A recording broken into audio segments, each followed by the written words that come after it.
You're gonna make me do it? Yeah. I've been working on a Sean Connery, but I'm not. It's too soon. It's too soon? It's too soon. Say French. Say, our tattoo. The tattoo that you liked. What? Oh. Can you do French? Le pamplemousse est sur la table. Oh. Bonjour. French. Oh. Mademoiselle. Oh. Mon chéri. Mon petit chien. You're the first person to not have a paper plate, which is also really exciting. Oh man, Camembert. One of my favorite cheeses. And I got you some water. Thank you. You're so thoughtful. Wild berry. Do you want to explain to everyone what's in it? Well, you get to guess the berries in it. Okay. Give you a small piece, then you can get a really big piece. How many different berries are in it? 4. Okay, I see raspberries already. Probably blueberry, right? Oh, yeah. Yeah.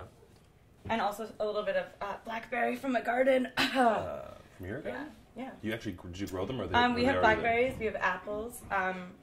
Actually, it's really funny because the raccoons come and there's a really fat one and he just takes one bite of an apple and then drops it and his skinny siblings come and eat it and then he takes another apple and then takes one bite and drops it. He's so greedy. Yeah. He is really greedy. So, on tour. Yes. So far, what is the best thing that's really happened on tour and what is the worst thing that you were just like, oh no? Let's think. The best thing. I'd say the best thing was pretty hard to pick. It was the night we actually got wine. It was on our rider. Nice. That was a pretty good night. Is there pictures? Is there evidence? No. I think we were a little excited. No, but that was a good night. That was a good night. Yeah. Because the shows have been great, but sometimes the openers don't get everything they asked for, but we got our bottle of wine. So we were all very excited that night. And the worst thing is like the most boring thing. We got a rock on our windshield and had to replace the windshield on the RV. So that was kind of boring. That was a downer and expensive. Yeah. What do you guys, what do you do when that happens? Do you do crosswords? Do you have anything fun you do? We go to the gym. Brian, my drummer, is a power lifter.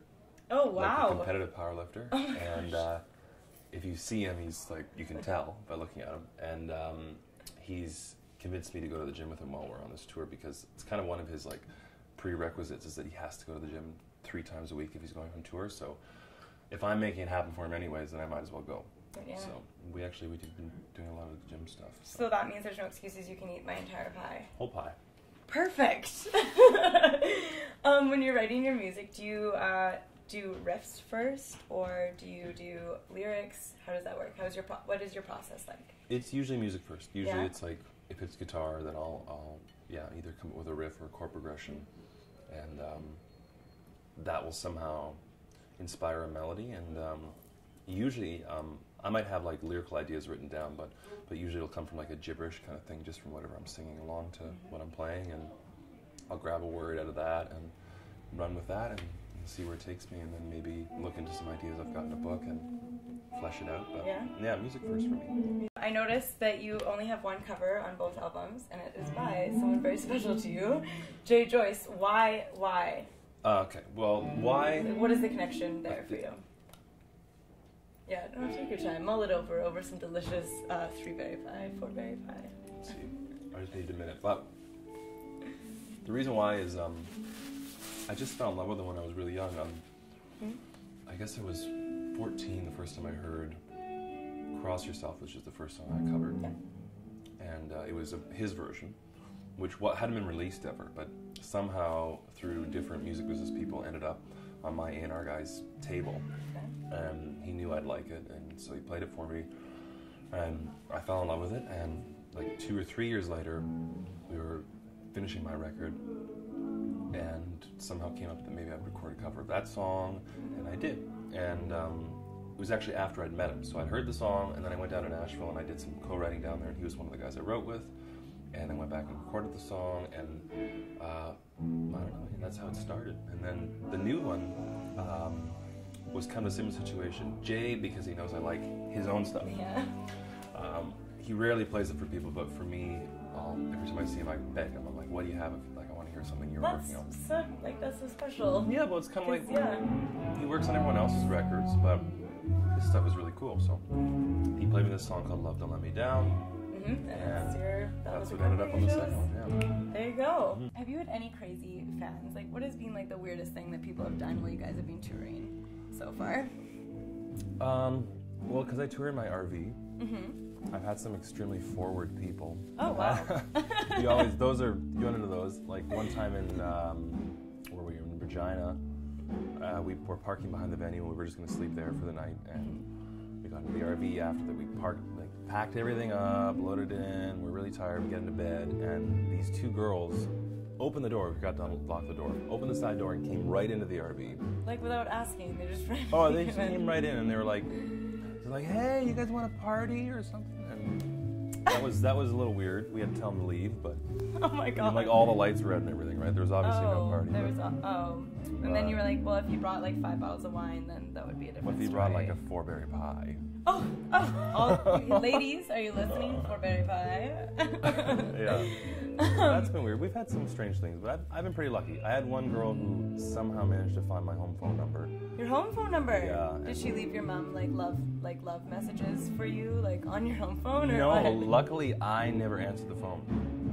I just never did, but she called a lot when I was like 17. And like my parents would answer and they'd cry on the phone and they'd have to talk to her for like half an hour. And you should set up like a support group for parents that have to like deal with I'm just kidding. I'm just fucking that was me.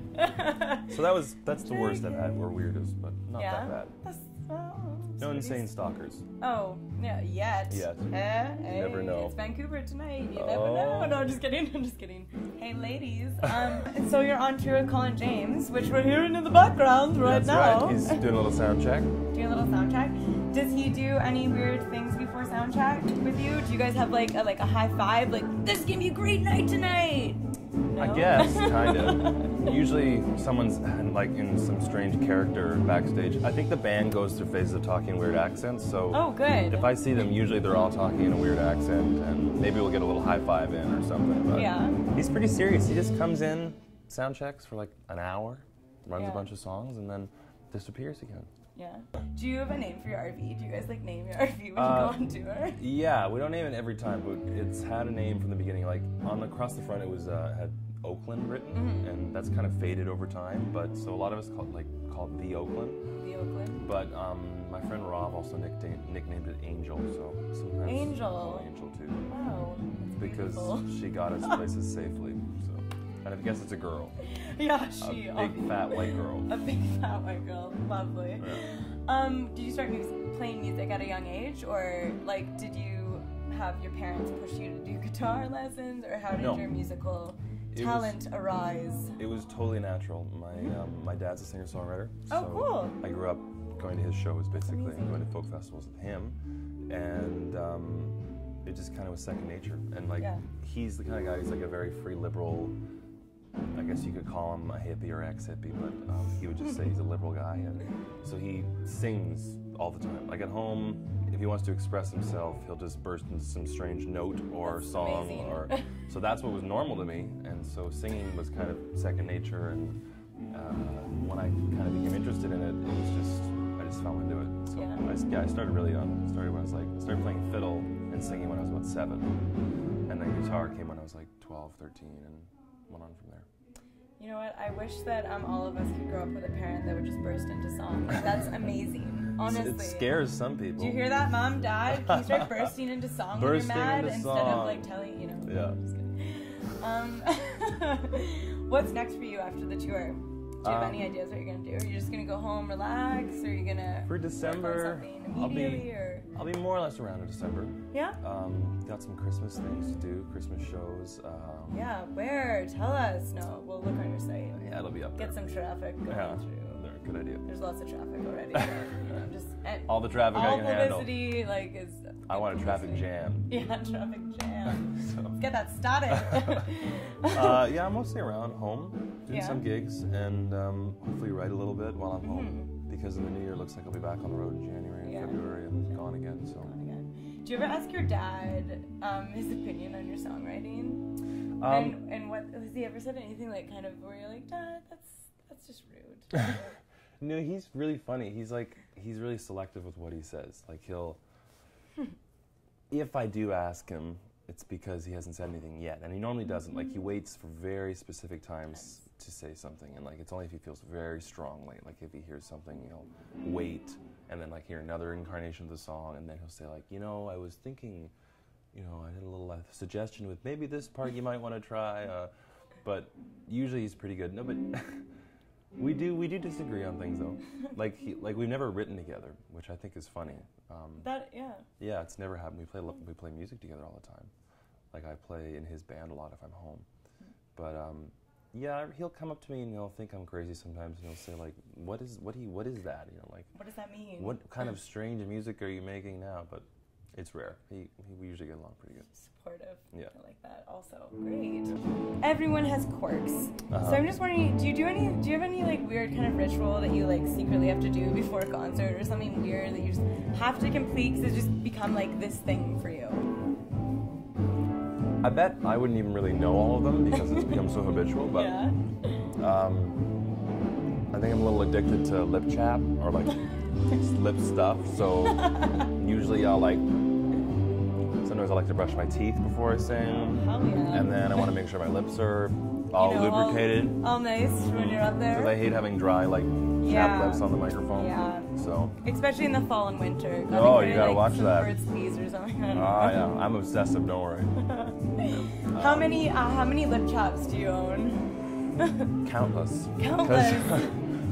I have a family friend who makes them for a family. Sweet. So I have a bunch from her, and then I also them on the road. Yes. Nice. And then I've got ones I picked up at farmers markets, and then my guilty pleasure, embarrassing one is my sister started buying me from MAC lip conditioner. Which I don't know if you've ever tried that. That's awesome. It's the best. It's so good. So I'm not ashamed to say that, but yeah, it's all good. That's perfect. What do you know? So for all the guys out there, MAC lip conditioner. Lip conditioner. The best. It's the best.